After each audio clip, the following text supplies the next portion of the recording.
Hello, and welcome to Something for Kids, storytelling for the young and the young at heart. My name is Father Steve Demuth. I'm rector of Holy Trinity Church here in Covina, and this little friend right here is Temuk, or Qualtemuk, and he is our baby boy, and he is a good boy, and he is looking to go down. He's not sure what he wants, but he doesn't want to be here. Do you want to go back over there, Temuk? All right, I'm going to put you back over there with your brother and your sister. Hold on just a second. All right. We are enjoying an adventure in the land of Narnia. There's a series of wonderful books written by C.S. Lewis called The Chronicles of Narnia. And earlier in the year, we read together The Lion, the Witch, and the Wardrobe. And now we have started another wonderful book in the series, Book 2, Prince Caspian. How good Prince Caspian and his army of talking beasts conquered the Telmarines. And we are in the midst of chapter 5 today, Caspian's adventure in the mountains. But before we begin, it's nice to hear how your day has been going. I hope it is good. If you would like to let us know how are you doing and write in the comments or send us a message, that would be just fine. Our day has been good so far. The weather is nice and cool, but not too cold and not too hot. It is perfect California winter weather, I suppose. And it's been nice to spend some time at home. And we are looking forward to our story tonight. Yesterday, the professor, who is now the tutor of young Prince Caspian, took him to the very top of the castle to look at something going on in the sky. Some stars were coming close together, and he wanted to share that with his young pupil. But he also wanted to share in a safe space something with the young pupil about old Narnia. And I hope you enjoyed that part of the story. And he revealed that he was not just a professor, but he actually was a dwarf in disguise, actually half-dwarf. Now today, we begin chapter 5, which is Caspian's adventure in the mountains. Let's begin. After this, Caspian and his tutor had many more secret conversations on the top of the great tower. And at each conversation, Caspian learned more about old Narnia, so that thinking and dreaming about the old days and longing that they might come back filled nearly all his spare hours. But of course, he had not many hours to spare, for now his education was beginning in earnest. He learned sword fighting and riding, swimming and diving, how to shoot with the bow and play on the recorder and the theorbo, how to hunt the stag and cut him up when he was dead, besides cosmography, rhetoric, heraldry, versification, and of course, history, with a little law, physic, alchemy, and astronomy. Of magic, he only learned the theory, for Dr. Cornelius said the practical part was not a proper study for princes, and I myself, he added, am only a very imperfect magician and can do only the smallest experiments. Of navigation, which a noble and heroical art, said the doctor, he was taught nothing because King Miraz disapproved of ships and the sea. He also learned a great deal by using his own eyes and ears. As a little boy, he had often wondered why he disliked his aunt, Queen Prunus Premia. He now saw that it was because she disliked him. He also began to see that Narnia was rather an unhappy country, The taxes were high, and the laws were stern, and Miraz was a cruel man. After some years, there came a time when the queen seemed to be ill, and there was a great deal of bustle and bother about her in the castle, and doctors came and courtiers whispered. This was in the early summertime. And one night, while all this fuss was going on, Caspian was unexpectedly wakened by Dr. Cornelius after he had only a few hours in bed. "Are we going to do a little astronomy, doctor?" said Caspian. "Hush," said the doctor. "Trust me and do exactly as I tell you. Put on all your clothes. You have a long journey before you." Caspian was very surprised, but he had learned to have confidence in his tutor, and he began doing what he was told at once. When he was dressed, the doctor said, "I have a wallet for you. We must go into the next room and fill it with victuals from your Highness's supper table." "My gentlemen in waiting will be there," said Caspian. "They are fast asleep and will not wake," said the doctor. "I am a very minor magician, but I can at least contrive a charmed sleep." They went into the antechamber, and there, sure enough, the two gentlemen in waiting were sprawling on chairs and snoring hard. Dr. Cornelius quickly cut up the remains of cold chicken and some slices of venison and put them with bread and an apple or so and a little flask of good wine into the wallet, which he then gave to Caspian.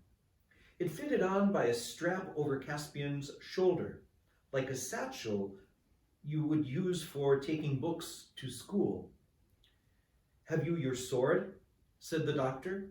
"Yes," said Caspian. "Then put this mantle over all to hide the sword and the wallet."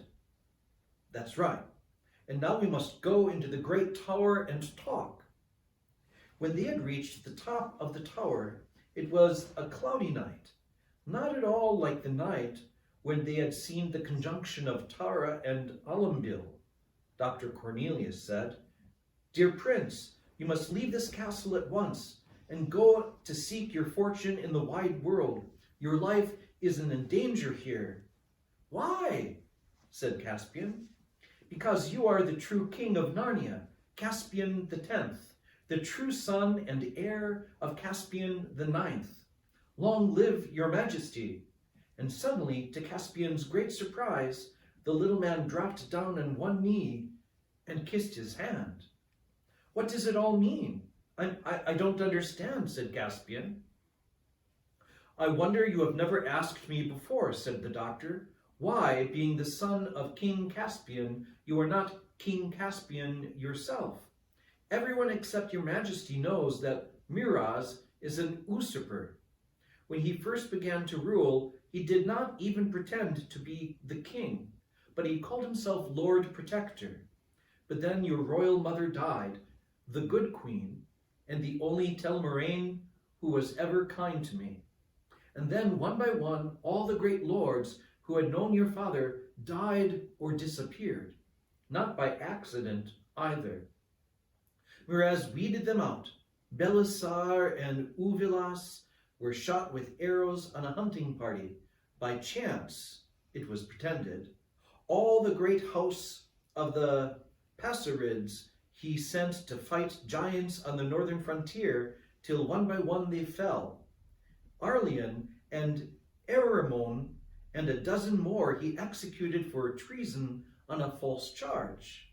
The two brothers of Beaversdam he shut up as madmen, and finally he persuaded the 7 noble lords, who alone among all the Telmaraines did not fear the sea, to sail away and look for new lands beyond the eastern ocean, and, as he intended, they never came back.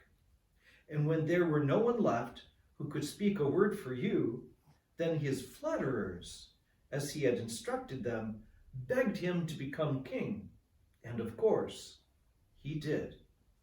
"Do you mean he now wants to kill me too?" said Caspian.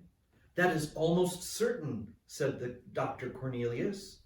"But why now?" said Caspian. "I mean, Why didn't he do it long ago if he wanted to? And what harm have I done him?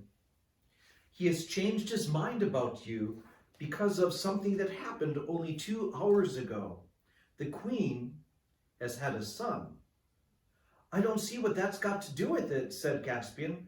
Don't see, exclaimed the doctor. Have all my lessons in history and politics taught you no more than that? Listen.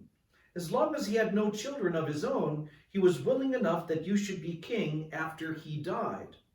He may not have cared much about you, but he would rather you should have the throne than a stranger.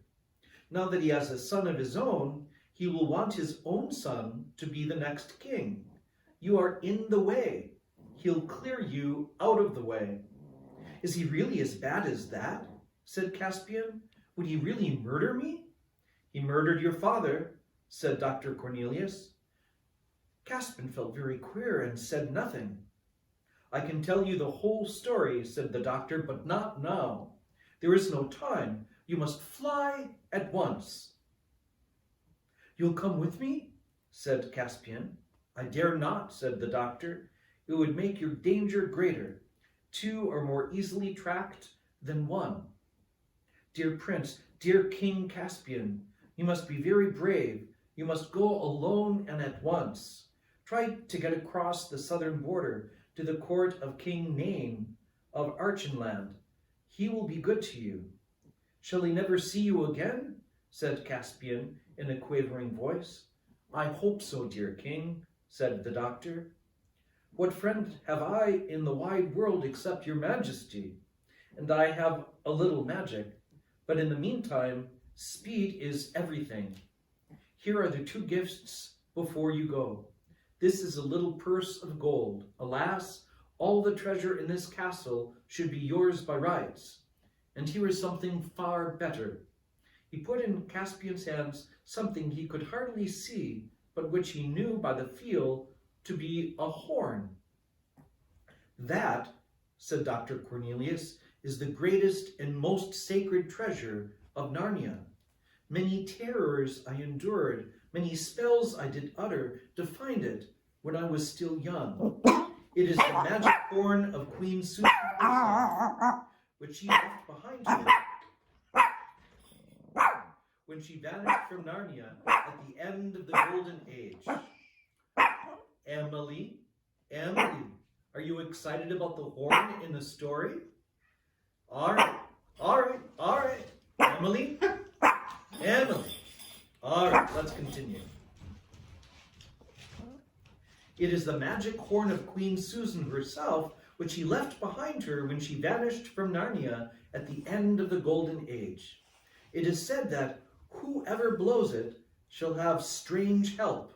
No one can say how strange. It may have power to call Queen Lucy and King Edmund and Queen Susan and High King Peter back from the past, and they will set all to rights. It may be that it will call up Aslan himself. Take it, King Caspian, but do not use it except at your greatest need. And now, haste, haste, haste! The little door at the very bottom of the tower, the door into the garden, is unlocked. There we must part. Can I get my horse Destrier? Said Caspian. He is already saddled and waiting for you just at the corner of the orchard. During the long climb down the winding staircase, Cornelius whispered many more words of direction and advice. Caspian's heart was sinking, but he tried to take it all in. Then came the fresh air in the garden, a fervent handclasp with the doctor, a run across the lawn, a welcoming whinny from Destrier, and so King Caspian X left the castle of his fathers.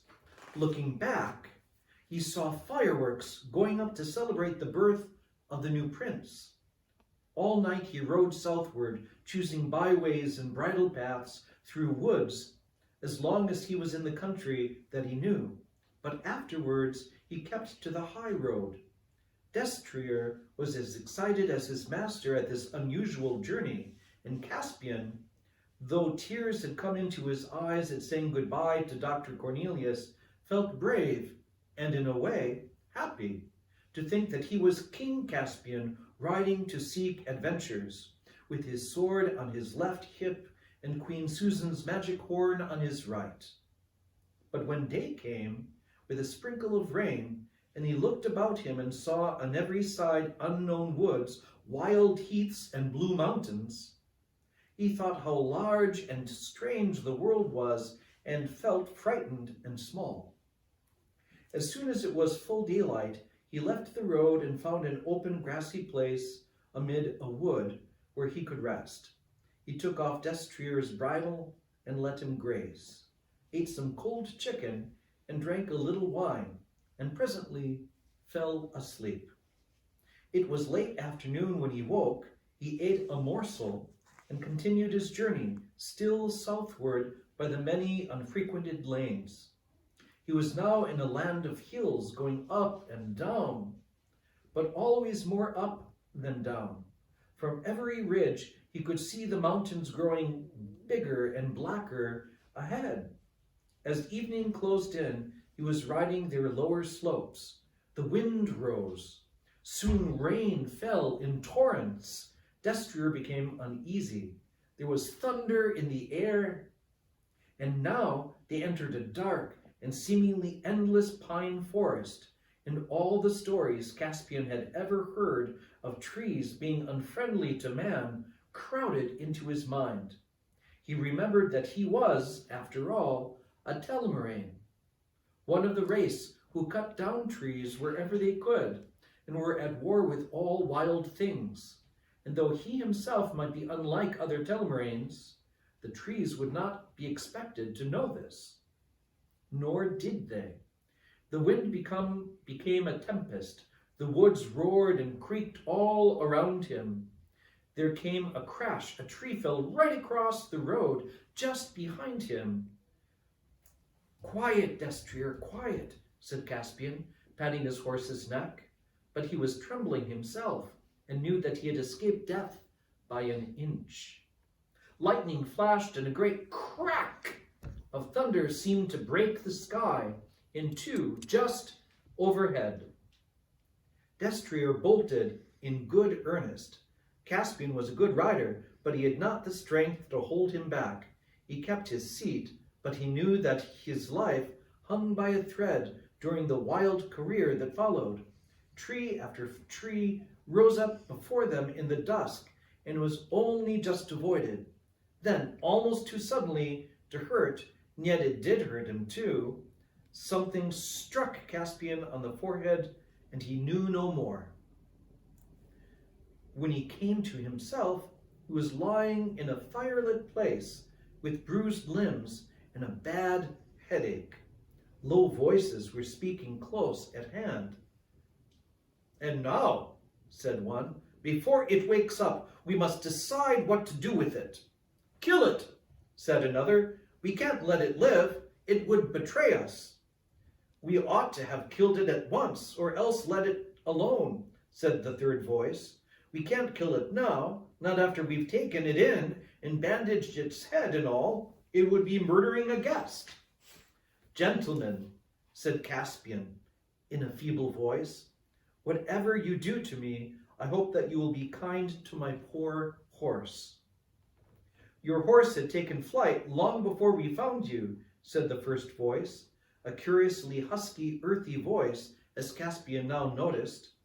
"Now don't let it talk to you round with its pretty words," said the second voice. "I still say—" "Horns and halibuts!" exclaimed the third voice. "Of course we're not going to murder it. For shame, Nick-a-Brick. What do you say, Truffle Hunter? What shall we do with it?" "I shall give it a drink," said the first voice, presumably Truffle Hunter's. A dark shape approached the bed. Caspian felt an arm slip gently under his shoulders, if it was exactly an arm. The shape somehow seemed wrong. The face that bent towards him seemed wrong too. He got the impression that it was very hairy and very long-nosed, and there were odd white patches on either side of it. "It's a mask of some sort," thought Caspian, "or perhaps I'm in a fever and imagining it all." A cup full of something sweet and hot, was set to his lips, and he drank. At the same moment, one of the others poked the fire. A blaze sprang up, and Caspian almost screamed with the shock as the sudden light revealed the face that was looking into his own. It was not a man's face, but a badger's, though larger and friendlier and more intelligent than the face of any badger he had ever seen before, and had certainly been talking. He saw, too, that he was on a bed of heather in a cave. By the fire sat two little bearded men, so much wilder and shorter and hairier and thicker than Dr. Cornelius that he knew them at once for real dwarfs, ancient dwarfs, with not a drop of human blood in their veins.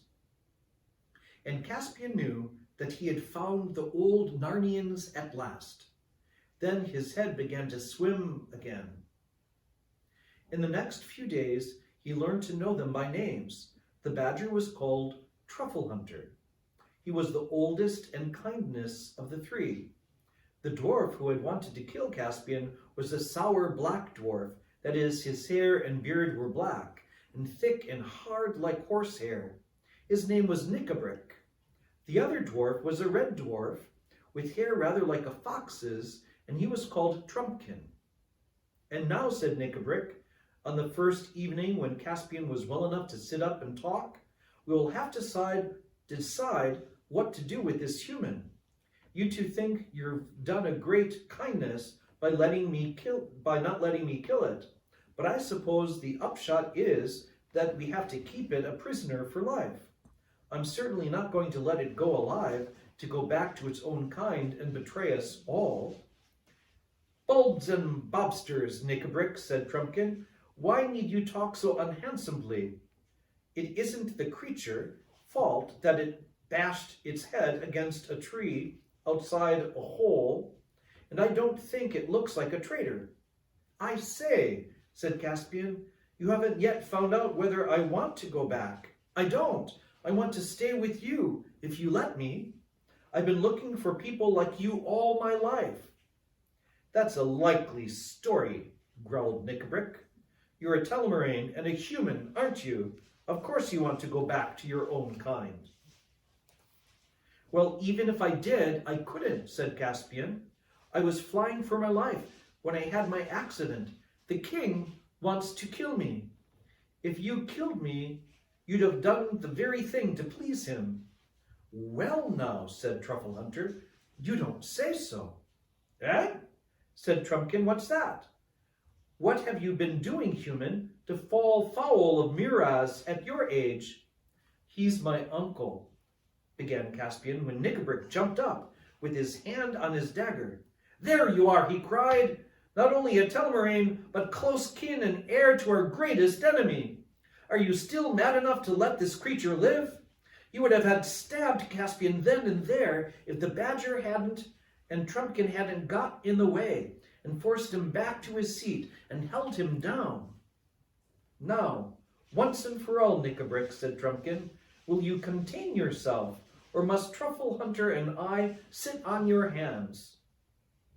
Nickabrick sulkily promised to behave, and the other two asked Caspian to tell his whole story. When he had done so, there was a moment's silence. This is the queerest thing I ever heard, said Trumpkin. I don't like it, said Nickabrick. I didn't know there were stories about us still told among the humans. The less they know about us, the better. That old nurse now, she'd better have held her tongue.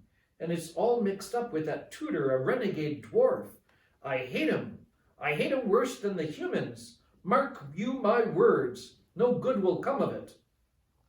Don't you go talking about things you don't understand, Nickabrick, said Truffle Hunter.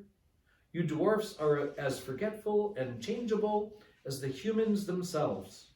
I am a beast, I am, and a badger what's more. We don't change. We hold on. I say great good will come of it.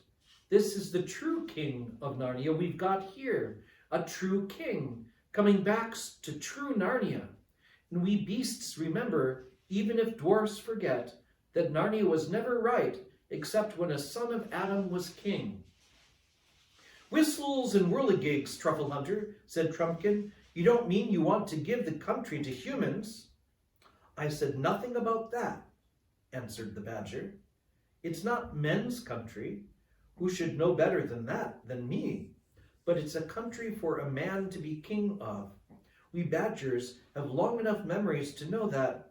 Why, bless us all, wasn't High King Peter a man?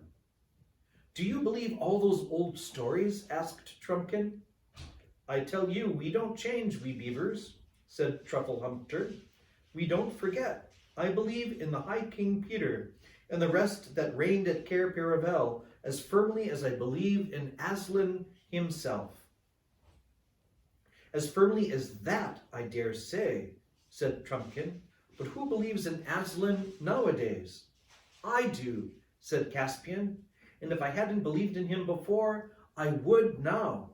Back there among the humans, the people who laughed at Aslan would have laughed at stories about talking beasts and dwarves.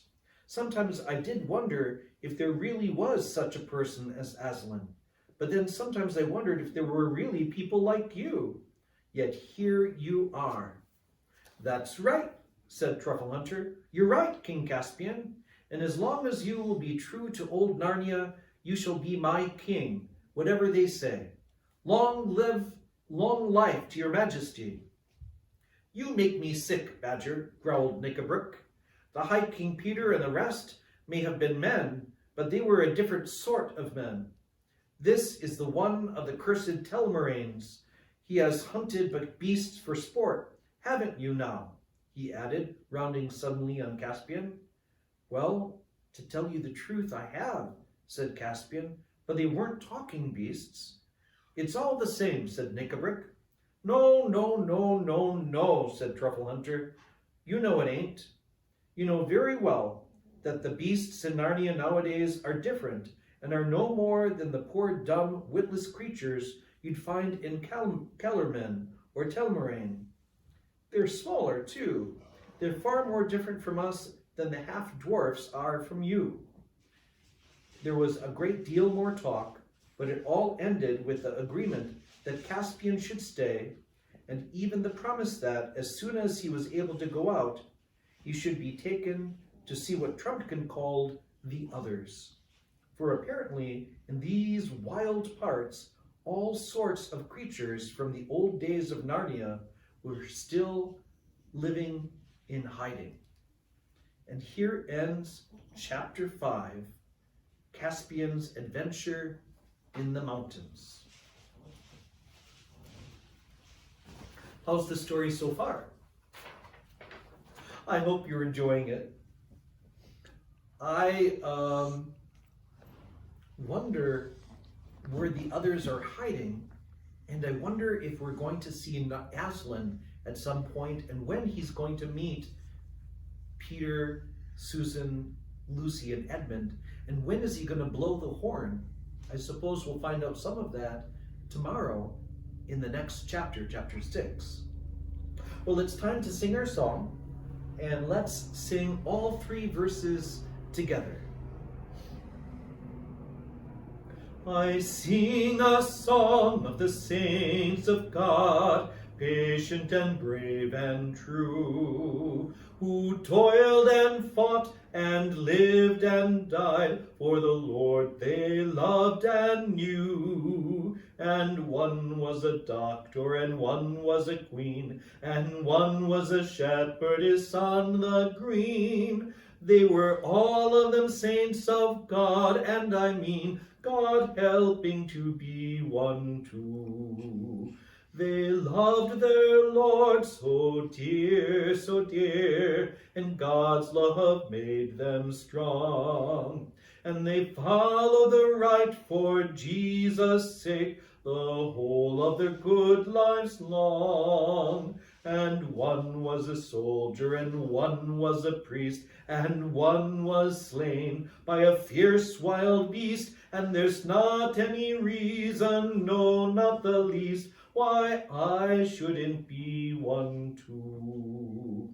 They lived not only in ages past, there are hundreds of thousands still. The world is bright with the joyous saints who love to do Jesus' will. You can meet them in school or in lanes or at sea, in church or in trains, or at shops or at tea. For the saints of God are just folk like me, and I mean to be one too.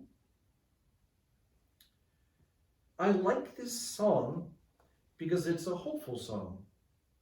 I sing a song of the saints of God, and it lists all kinds of people who could become saints. And in the first verse, the singer asks God to help them be one. And in the second verse, the singer asks the question, or the writer asks the question, and why can't I be one too? So it's possible, it must be possible. And finally, we learn in the third verse that the saints are simply people who do the will of God, who follow Jesus closely, and that there have been saints in every age and in every time. In the saints past, there are saints present around us now, and there will be saints in the future. And saint is sort of a nice word for something that is made holy. And we are made holy by a relationship with Jesus. Not because of the good deeds in particular that we do, but because of the goodness that we come in contact with Jesus Christ.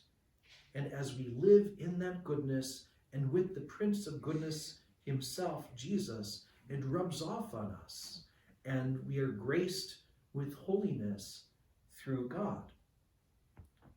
Some of us are heroes, and some of us just live day by day, but there are all kinds of saints, and I hope you mean to be one too. Well, that's all the time we have for today. I hope you enjoyed our time together. I hope you enjoyed seeing Temek and hearing Emily bark at the door, and I hope to see you tomorrow night. Until then, good night and God bless.